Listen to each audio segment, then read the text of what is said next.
പിതൃസ്വത്ത് ഭാഗിക്കാനായി യേശുവിൻ്റെ ഇടപെടൽ അഭ്യർത്ഥിച്ച മനുഷ്യനുള്ള മറുപടിയായിരുന്നു ഭോഷനായ ധനികൻ്റെ ഉപമ.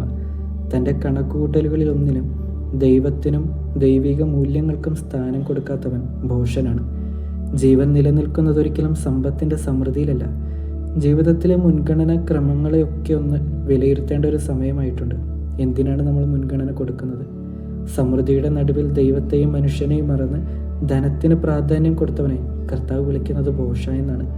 സ്വയം പര്യാപ്തതയിലുള്ള അമിതമായ സുരക്ഷിതത്വ ബോധം, സമ്പത്തിലുള്ള അമിതമായ ആശ്രയം, കുടുംബാംഗങ്ങളുടെ സ്നേഹമോ സുഹൃത്തുക്കളുടെ സഹായമോ കരുതലോ പിന്നീട് ഒരിക്കലും ജീവിതത്തിൽ ആവശ്യമില്ലാതായി വരുന്നു.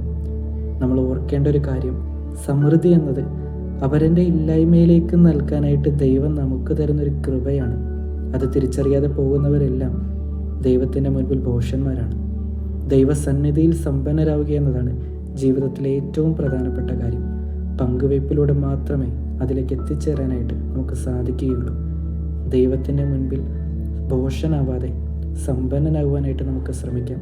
ദൈവം നമ്മളെല്ലാവരെയും അനുഗ്രഹിക്കട്ടെ.